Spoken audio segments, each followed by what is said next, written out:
All right. Praise God. We good? Can you hear me? Can't hear myself. How will I know what I say if I can't hear myself? It could come out really goofy. All right, go to Matthew chapter 24. I want to show us today that we are living. The last thing I am is a literature person, but wasn't there something that said it's the best of times, it's the worst of times? Yeah. Is that Tale of Two Kings or Three Cities or what was it? Tale of something. Two what? Two cities. Just two. Yeah, I was close. I got the tale right. We are living in the best of times and the worst of times. And I want you to hear this because I don't want you to be tripped up by the difficulties in the world today.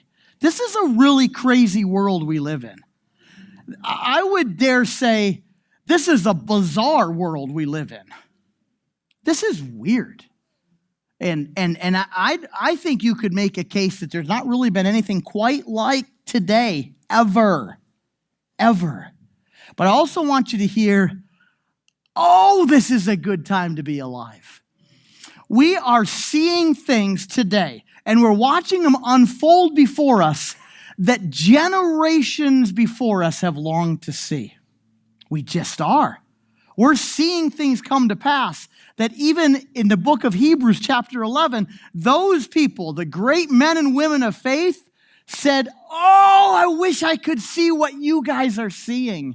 Do you know, we're going to get to heaven, and it's going to be a long meeting because it's eternal, but we're going to get there, and we're going to sit around something, probably the Lamb's Supper, let's say, and I really think this will happen. This is what we always think. Oh, won't it be great to talk to whatever, Jonah or Abraham or David or pick your person, right? I can't wait to hear from them. You do realize right now, all the people who have gone before us are saying, I can't wait to talk to you. Yeah. Because you're experiencing something they never did. We're in the time when the people before us are jealous of today. I can remember talking, I like talking to people who are older than me. It's becoming less and less people who are older than me. It's harder to find these people anymore. But you're still there. But I love talking to them and hearing about significant things that happened in the world when I wasn't around.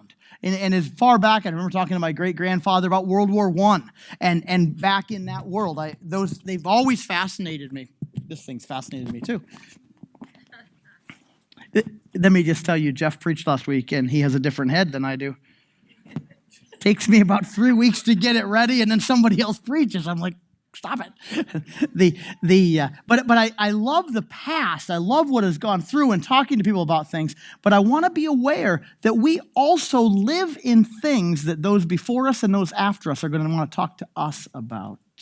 So, Matthew 24, I so hesitate to do this because, let me tell you, you want to get in trouble? I'll tell you to get in trouble. I get really good at getting in trouble.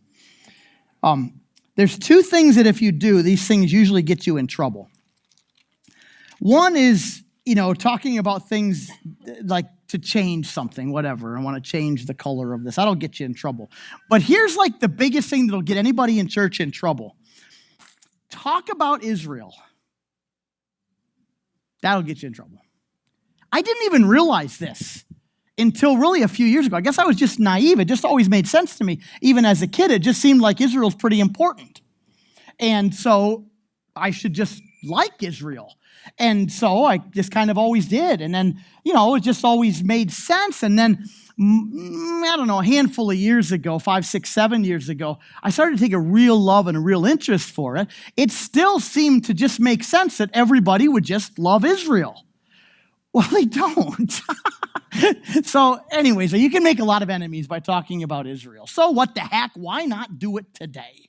Yeah. So no, there's no intent of me to make enemies. I just want you to know it would be so much easier just to give a nice little Mother's Day message.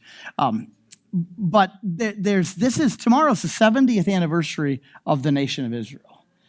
And And there's actually two different calendars, just so you do know, because there's a Jewish calendar, which isn't tomorrow, and there's our calendar, which is tomorrow. So because we live on our calendar and the Jewish calendar very much confuses us, we're going with tomorrow. But 70 years, can you believe that, people? 70 years ago, Israel became a nation. And that's amazing. And those of us who are not older than that, they've always been a nation. But do we realize how miraculous it is that Israel became a nation? I don't care what, we're talking, last week Jeff talked about the power of God and that he wants to demonstrate his power in our lives. Always what encourages somebody, if you're believing for God to heal your pinky, I shared with you, I don't know when it was, in January, God literally healed Zach's broken pinky. It was a strange little thing. But if you're believing God to heal your pinky, I want to hear about somebody who had their arm healed, right? And if you understand there's like levels of miracles that gives us encouragement to give us our miracle. Because that was greater, so if he can do that, he can do this. And if he can do this, he can do this. Some of you are believing for huge things. You need to hear from people who have seen God do bigger things, because that'll raise up your faith. Well, let me tell you, I believe in the last 100 years, the greatest miracle, absolutely greatest miracle God has done is create Israel as a state. And have them last for 70 years. This doesn't make any sense. It doesn't make any sense that they formed as a state, and it sure doesn't make any sense that they still exist. Not only do they exist, they kick butt. I don't know what you want to say. How can they invent everything? How can everything seemingly come from Israel? How can most of you here have been affected because of something that came out of Israel? It doesn't make any sense. They're less than 1% of the land in the Middle East. They're the only democracy in the Middle East. They're surrounded by 22 countries that desire for them to cease to exist. Right? This is not your makings up. This will be great. I got an idea. Let's put this country right in the middle of everybody who hates us. And let's rule the world. Yeah, that makes sense. It's amazing. It's a miracle. And I don't want to get into it. We can differ politically on Israel. I'm fine with that. But we got to admit, this is amazing. It's amazing.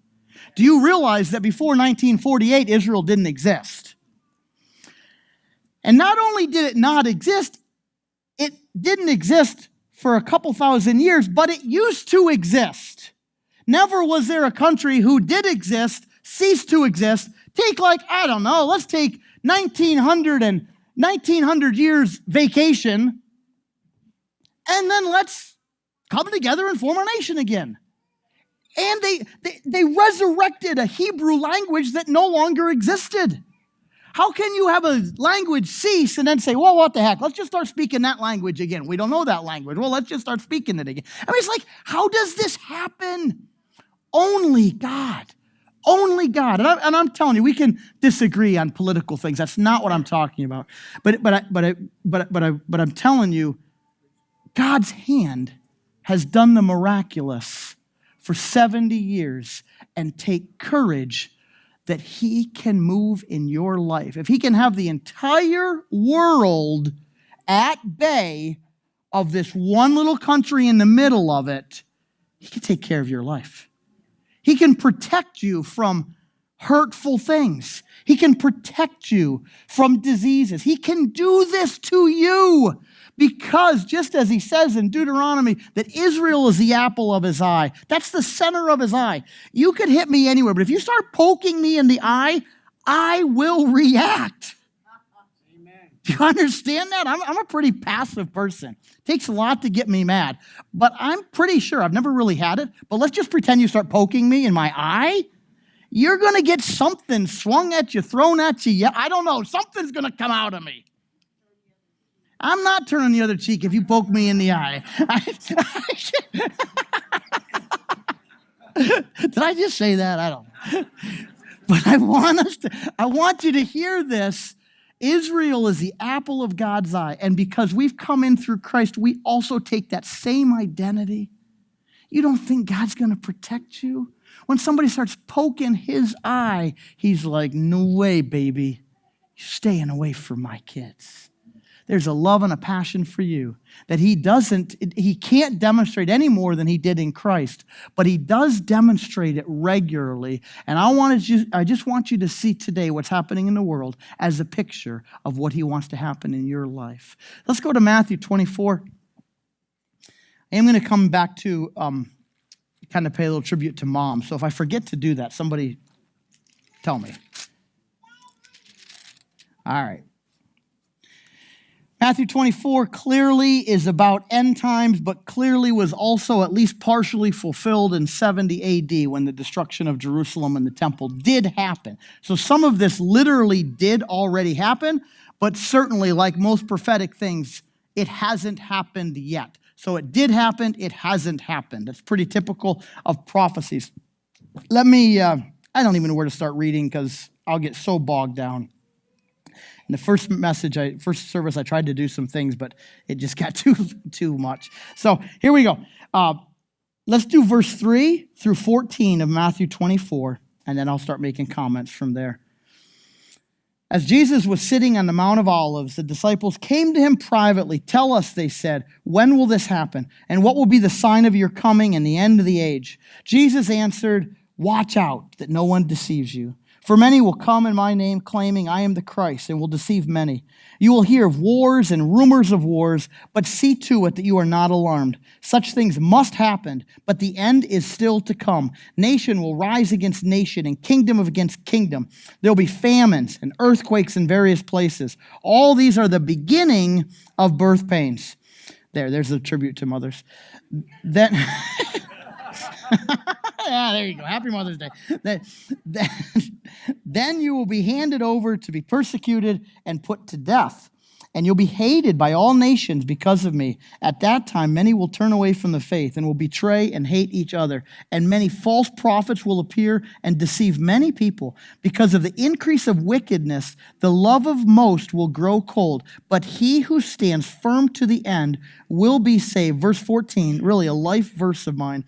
And this gospel of the kingdom will be preached in the whole world as a testimony to all nations, and then the end will come. This is just Matthew 24, its counterpart or similar part, whatever you want to say, in Luke 21, same message recorded two different places. It's always been relevant. It's always true. It's for every generation. Okay, I want you to hear that. But it's really true today. Amen. It's true. I mean, when you hear those things, it's like Jesus is watching CNN,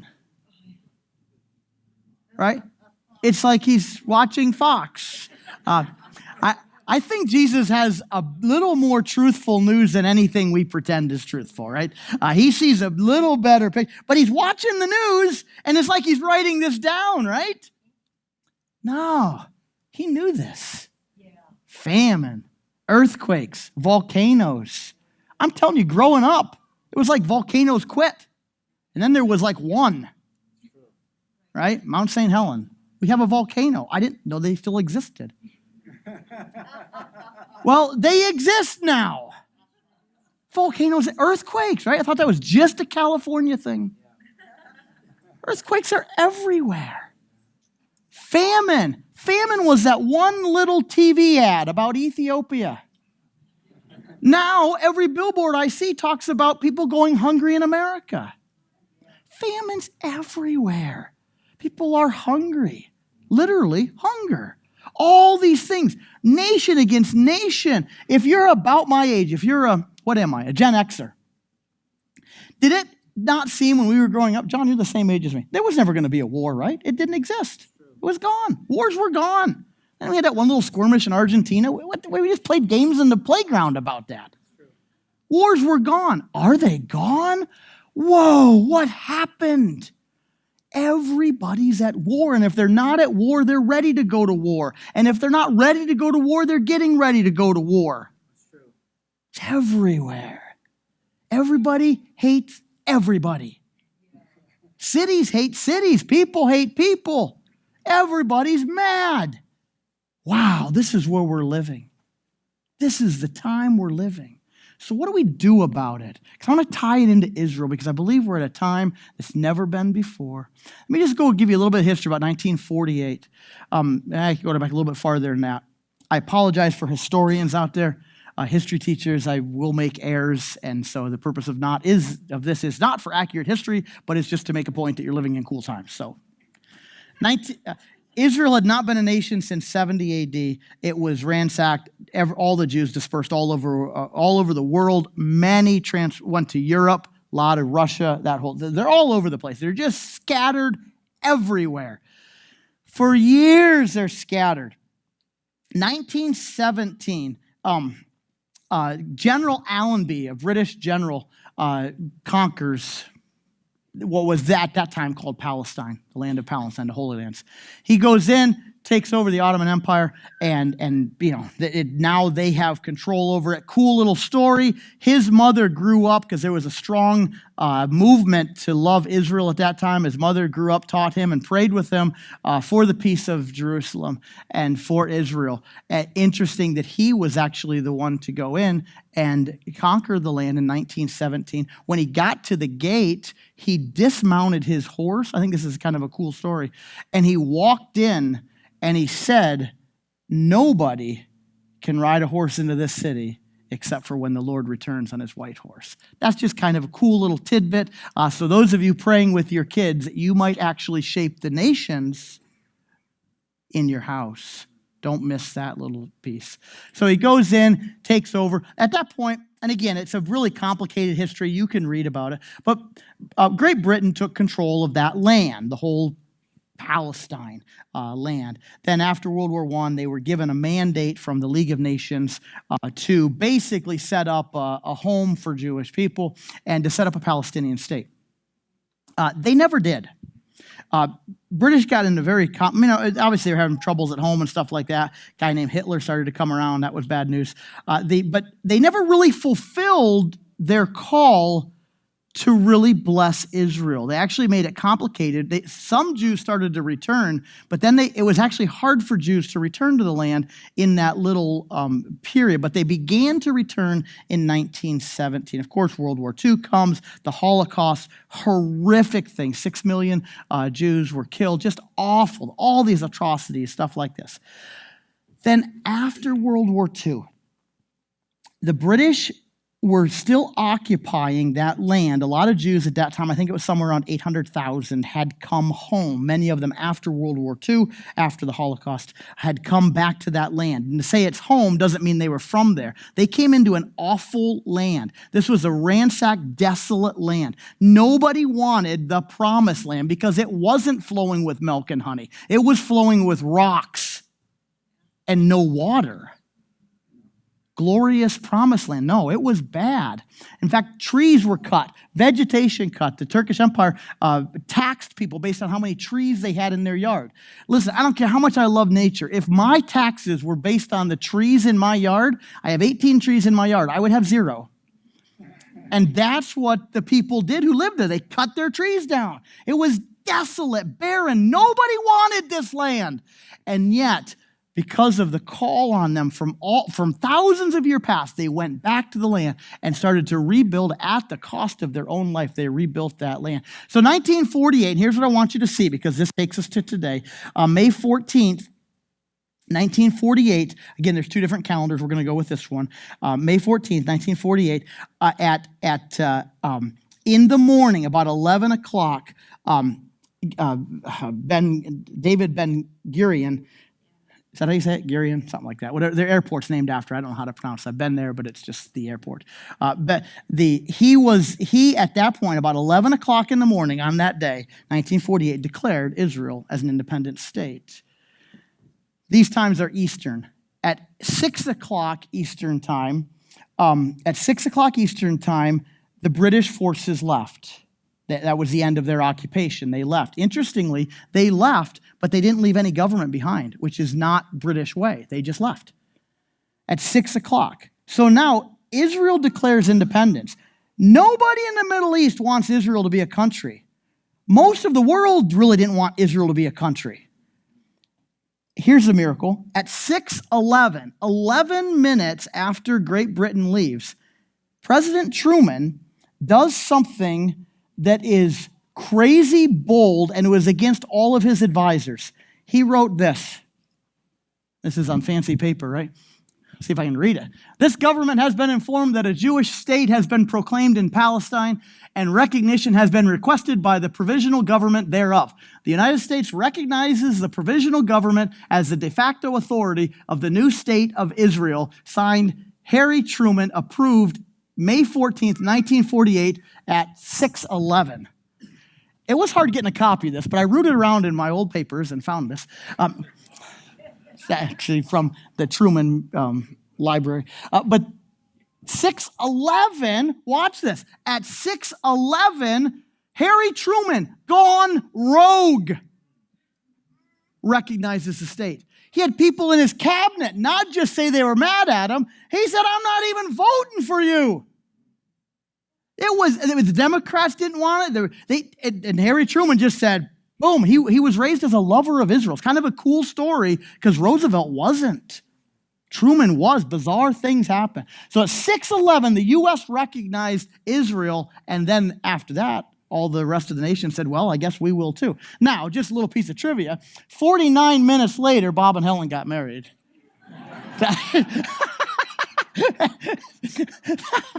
Not to be disrupted by this event, but that's what, on the dot. There was much dancing and celebration. Half the people were celebrating Israel. Bob was actually pretty excited to get married. So that gives you the time. But I want you to see this, people. That was a miracle, but I want you to see we're 70 years later. They're still alive. Not only is it 70 years later, I told you the Jews started going back in 1917, which is actually in the Jewish year, is still in this current year. 1917 began the Jews back in Jerusalem, which would start, if you want to say, the years counting to Jubilee.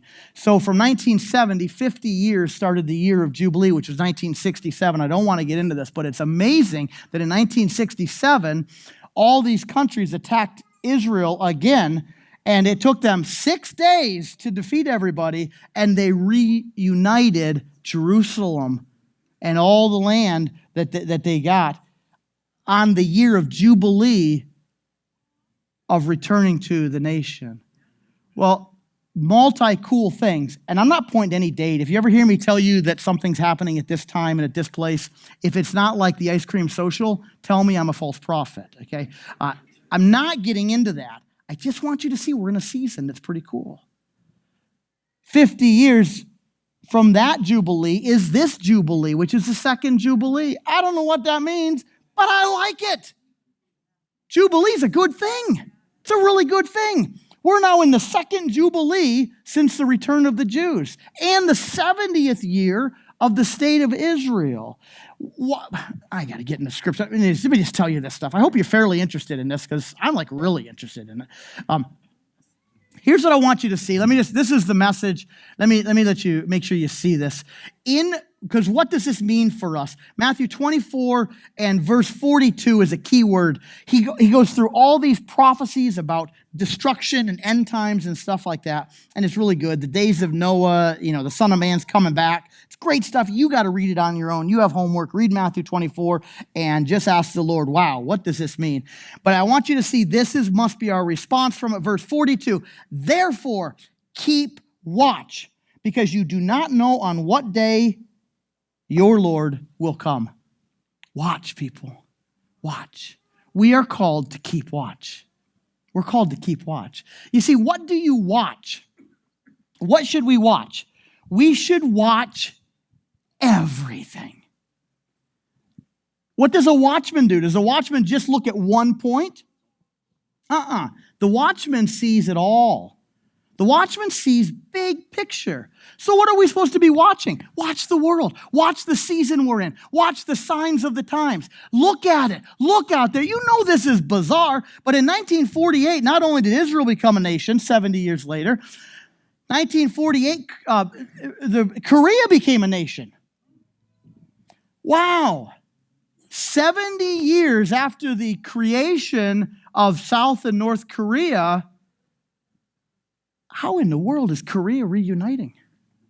Isn't this amazing? Did anybody 20 years ago think, I got a great idea? I bet you $20, North and South Korea unite. Really? I'd have taken that bet any day. How did this happen? It's impossible. How in the world did they reunite? Let me give you a little hint. This is going a little bit off Bible, but not quite.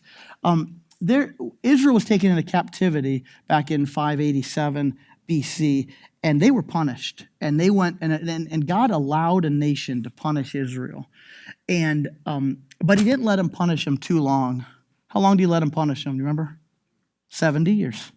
And then he said, that's it, buddy, old Babylon, you're done. I let you rough my kids up for 70 years. Now you're done. Within that, I want you to catch this. Within that 70-year captivity, Andrew, don't we have those? Oh, we don't have any slides of these things. That was the other room. My bad, I didn't give them to you. Within that 70-year captivity, God promises what all of you are going to hear at every commencement speech and graduation thing this year. Jeremiah 29:11 says, for I know the plans I have for you, plans for good and to prosper you, to give you hope and to give you a future. You know when that was spoken to Israel? It wasn't at a graduation ceremony. It was in the middle of captivity. It was in the middle of the 70 years of complete awfulness that out comes the verse, I know the plans I have for you. I'm going to get you out of here. But this is awful, God. We're in captivity. I know. I'll get you out of here. Listen, I want you to hear this because I believe we're in a jubilee. Those of you who feel like you've been in captivity for a while, He'll get you out of it. The promise comes when you're in captivity, and it'll be fulfilled in the jubilation of ending captivity. And so the plans He has for you are good, and they're about ready to become fulfilled. This is just freebie stuff. I wish I was teaching a class on this. North Korea is one of the worst persecutors of the church out anywhere. They're just awful. Guess what? They're done. 70 years. Thanks for coming. See ya. God takes care of His people. Anybody remember how long communist Russia took? How long were they around? 70 years, baby. Whoa. Really? What were they? They were wicked persecutors of Christians and Jews. And they, in one day, Steve, you were there. Gone. There they go. Gone. In a day. Do you know when the People's Republic of China formed? 1948. How's China been treating Christians? Bad. Telling you people, these are cool times to be alive. Really cool times to be alive. And I'll preface it by saying it's the worst of times, it's the best of times. But it's a cool time to be alive. Myanmar and Burma, awful, awful human atrocities with Christians. They were formed in 1948. They're going to be 70 years old also this year. As was Sri Lanka. Some of you have been to Sri Lanka. Not pretty for Christians in Sri Lanka. They're 70 years old also. I'm telling you, it's going to be a shift. It's going to be a shift. We're going to see God close down some wickedness and rise up some righteousness. Do I know when, how? No, I don't know. I'm called to watch. I'm called to watch. I'm called to watch and be spurred because what's the next thing He says? I'm just going to get, it's in Luke 21, verse 58 maybe. Luke 21:28. Luke 21:28, you know this. It's the same passage we're reading in Matthew 24. Luke 21:28 says, when you see all these things, what are you supposed to do? Look up, for your redemption draws nigh. It's coming. So we're to watch everything. If I were taking notes, I would write this down. Watch everything. Focus on one thing. And that's He's coming. Focus on Him. I see it all. If I start to focus on whatever, Jerusalem. It's okay to look at that, but don't focus on that. What if I focus on, I don't know about this Iranian thing, but this is bizarre, people. It's bizarre. It's happening like now. I want to watch it. I want to focus on that. I want to focus on my redemption. My redemption comes from the Lord. I watch everything. I focus on one thing. And then the last thing I want you to see is then within that is Matthew 24 and 14. And he says, and this gospel of the kingdom will be preached to all the world as a testimony to all nations, and then the end will come. You know what that means? That means we got to do something. So I watch everything. I focus on one thing. My redemption draws near. And then what do? I do my thing. You do your thing. We do our thing. Why do we do it? Because we're watching, we're focusing, and we're doing. He says, the Son of Man is going to return. He says, when I return, I don't want to find you watching. He says, I want to find you doing. Will you be faithful? So do your thing. Do your thing like it might be the last thing you do, because it might be. I don't know anything about, I'm not even going close to dates, but I know we're in a cool season. You know that our embassy's moving to Jerusalem tomorrow? Are you serious? That's amazing. I mean, Christine, you've been praying for this for years, right? It's happening. We're watching it happen in front of us. It's incredible. Does God use unusual people? Yeah. Come on. What I say, I got a great idea. Let's use that whacked out guy from North Korea. Really? Or you could say, what about if I got an idea? Let's have God use the craziest president we've ever had. Right? Come on, that's not who I mean, it's like, really? Hey, it's not my way. It's his way. So I got to get over those things. I got to get over that the one who might be the best one at getting the gospel into North Korea is that lunatic, wicked man. I don't even know his name, Kim something. What if he was the one who brought the greatest revival in all of Asia? I got to be okay with that. I got to be okay with that because I'm to do what I'm to do, right? Get the gospel to all the world as a testimony to all nations. I got to be okay with whatever he does with whoever he does. So people, here's my I'm just going to end with this. I'm going to throw it out to you. Don't be deceived. Don't chase after goofy things, right?